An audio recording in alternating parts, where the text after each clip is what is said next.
The trend I'm most excited about is the continued growth of the FKR movement. Now, this is a school of design that draws inspiration from Free Kriegspiel, which is sort of a precursor to the first RPGs. Aside from anything else, it's really great to see a movement drawing inspiration from early RPG design without clinging to a specific system or genre expectation. It has a lot of familiar design touchstones, such as rulings not rules and fiction first, but the more interesting to me is the idea of play worlds, not rules, which acts as a bit of a wake-up call to those of us who sometimes get more fixated on specific rule sets rather than making an interesting world to explore. I know I've been there. And the movement still feels very new, but I'm really excited to see where it goes. I really like the fact that more and more games are taking, existing engines and twisting them and departing from them rather radically. So Brindlewood Bay uses Powered by the Apocalypse, but really goes far out in the left field using that to make the meaning that it wants to make, because I really believe that game systems are a way to communicate meaning, and so by doing that kind of thing, by making your own system, by twisting existing systems a lot, you're making something unique and interesting. I think this year the space has been dominated by three often intertwining trends, these being imagined nostalgia, hauntology, and hope. More games, while being set in fictional places, work to invoke a nostalgic feeling for both the space and the items within it, even if that isn't a space the reader could have experienced. From pastoral adventures to digital spaces, so many games are building off nostalgia for places that didn't exist but feel like they could, almost like they're pulled from daydreams, evoking the never true present and forgotten futures often found in hauntology. However, while these settings are nostalgic, they're not perfect. In fact, most of these settings focus on the bad things in these spaces and ask the player to overcome them, something that's different to most hauntology, which heavily romanticizes these forgotten futures. A trend of tabletop role-playing games I've noticed this year is supplements and how they're handled by the original game's creators. Several games I've noticed this year have released several licenses that allow people to explore and create their own supplements for the game and, importantly, profit off of them. Some of these licenses are extremely formal, like the Beam Saber supply drops, or the recent licenses released for Lasers and Feelings, while others are more informal, such as Riley Rethal's encouragement of designers to create their own playbooks for Galactic 2nd Edition. You can see that this is enough of a trend that it is creating some controversy itself, as Bully Pulpit released a fiasco license for creating playbooks, but importantly neglected the ability for creators to profit from those playbooks. After some pushback, they've since modified their license. So, as far as trends go, it's been fascinating seeing the development of the online play space. With this, we've already seen things like Character Keepers, but this time seeing demos of games delivered entirely via Character Keeper, such as Mikey Ham's Slug Blaster Turbo, which was amazing and all delivered through the Character Keeper. So I was able to direct my players tab by tab through everything they needed to see. As well as that, we also have Will Jobs games which feel like they could only be done online.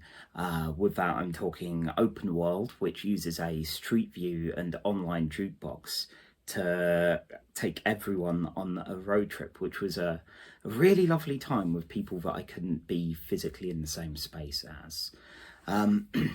Even games like Alice is Missing, which uses Roll20, one of the older online VTTs that I know of. That was a really fascinating emotional experience, all delivered via a phone and Roll20 for the decks.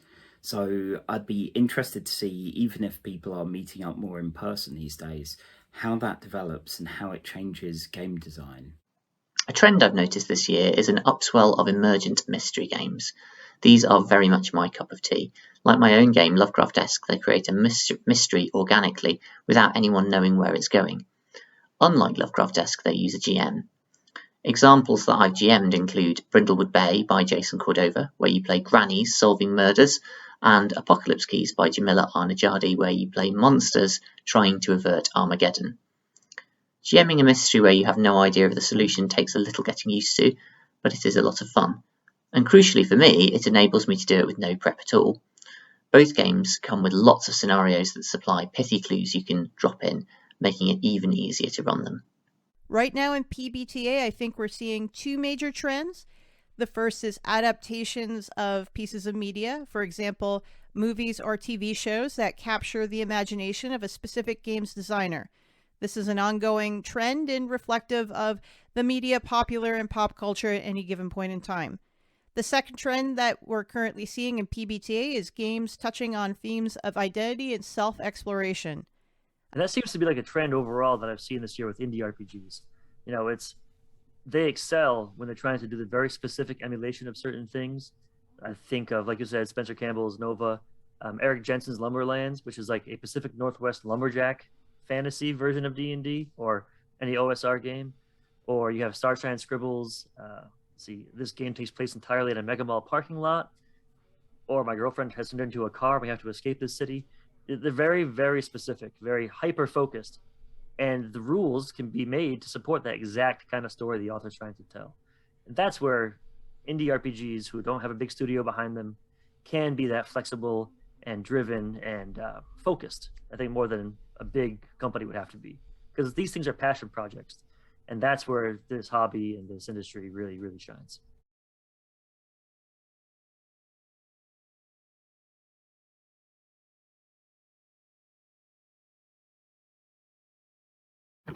Hi, I'm Logan, he, him pronouns. I'm a queer Aussie trans tabletop game designer. And one trend I've noticed in the indie tabletop space in 2021 is a continuation of cooperative marketing. So that is coordinated efforts to spread the word about indie tabletop games that other people have written. And there's two examples that I can think of off the top of my head. The first is HypeSwap. So HypeSwap was started by John East and myself. And HypeSwap was a modestly successful Twitter hashtag for which two indie tabletop game designers would swap their games and then write a Twitter thread, each hyping up the game that they'd read. So they didn't have to play it necessarily, but just read it and share their thoughts. It began with John and myself swapping our games, but soon many other folks joined in, which was really awesome. The Hype Swappers had the choice of buying each other's games, taking a community copy, or swapping download keys. And whatever each designer needed was provided with no questions asked. And it was a real focus around positivity and sharing things that we liked rather than critique, just to get the word out that indie games exist and that they're really great. And it was a joy to see indie tabletop games getting spread more and getting more visibility and shown in all their diversity and strength. A second example is SideQuest. So SideQuest is organized by Mark Strux, and is the indie answer to Zine Quest held throughout November. Similar to Zine Quest, SideQuest is a month of indie zines of all shapes and sizes, anything from adventures and supplements to zine anthologies and full tabletop systems. Unlike Zine Quest, SideQuest allows creators to crowdfund on any site, so it could be Kickstarter, but it could also be itch.io or anything else. And another difference is in the support. So for Zine Quest, it can kind of be like the draw as to which project Kickstarter decides to make one of their favorites and to advertise more widely. And that can leave some projects to go unseen. For SideQuest, though, all the creators kept in contact, and we agreed to spread the word of everyone's projects all together, using the idea that a rising tide floats all ships. And it was really wonderful to feel that support of the group. And at the time of this video, 90% of submitted SideQuest projects have been funded, and we're really close to hitting 100% as well. And within that statistic, the funded projects have reached anywhere from 101% just getting funded to 1,000% funded, so that's pretty wild.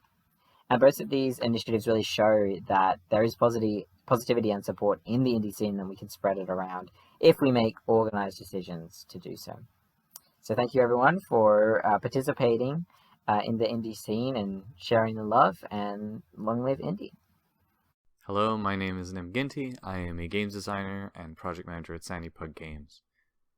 2021 has seen a rapid shift in how many are viewing the fundamental relationship creators have with their labor, and especially the fruits of that labor. We've seen a rise in co-ops this year, a business model where the creators share ownership of the IPs they create, as well as the profits they make, as well as sharing the profits from sales. More and more people are founding their working relationships with an eye toward community and toward developing deeper connections to the artists around them and their co-workers and colleagues in the scene. You see groups like Far Horizon, Possum Creek, Cardboard Revolutions, and my own Sandy Pug Games proving ourselves time and time again against even more established traditional publishers. More and more people are examining how they make games and how they sell their labor and asking what exactly these larger publishers have to offer them that they can't find together in solidarity. You have heaps of people like Michael Lombardi creating support structures like funding alternatives and tools to better facilitate these models. It's only really thanks to this shift in how we view labor and how we view our community that projects like Our Shores and Latin Breakout can come together, where you're seeing international mutual aid and community kicking down barriers that have denied huge swaths of the world the resources they deserve and the spotlight they need to create incredible works of art and get paid fairly for it, not to mention the promotional value in having their work on somewhere like Kickstarter. All this without the usual exploitation one expects from antiquated top-down working models. And the most exciting thing is this isn't something purely resigned to the indie space. You can see shifts of this influence in some of this year's biggest news, with Paizo's union bringing these issues right to mainstream's doorstep and carrying with it a huge win for labor rights in our art form. I think a lot of this is down to the material conditions that we face.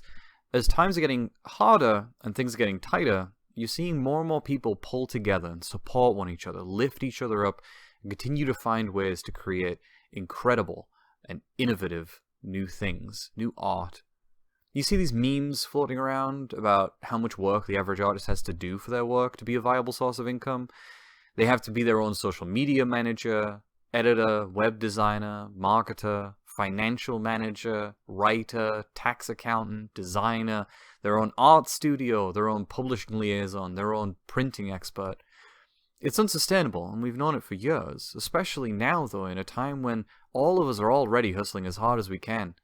With a co-op, you share that load, and you have each other's backs. I think that's beautiful. I'm excited to see what comes next for our scene. I know this is just the start of something great.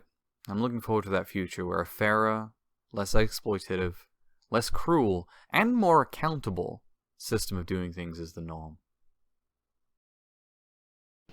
Hello friends and enemies. As no doubt you've learned by now, my name is Sean Smith, and that's he and him, and I am a magician, a games designer plus author.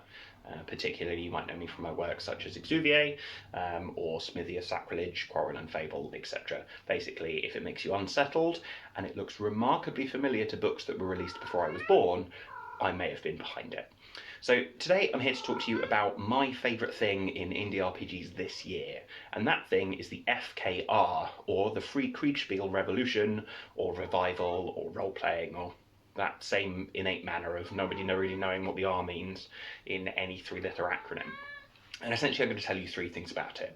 First thing about it is like what it is, secondly is like how it works, and thirdly is like why it's exciting and what it means that you can do. So essentially, in the absolute basic sense, FKR is like extreme GM fiat.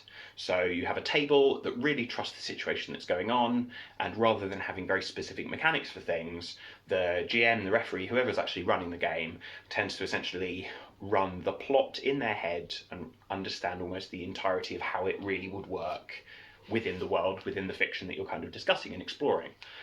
And so you can either like do this very much as a strong immersive thing where people just explain what it is they're doing, or you can kind of do it as very much as an open statement of this is likely to be the result of this, here's what's going on. There's a subset called like matrix games that are very much about this sort of back and forth, this discussion between them.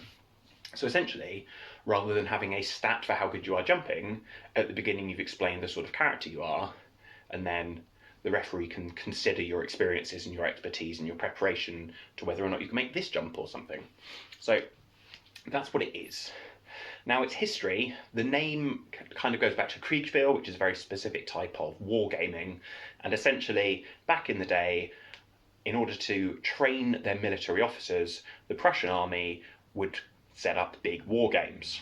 Now, as any wargamers amongst you will realise, the more complexity you add, the wider the rule books get. And like a lot of people today, the Prussian officers just didn't really want to read the rule books. So essentially what they settled upon was just having a more experienced general in the environment, like acting as an umpire and declaring what the actual outcome would be.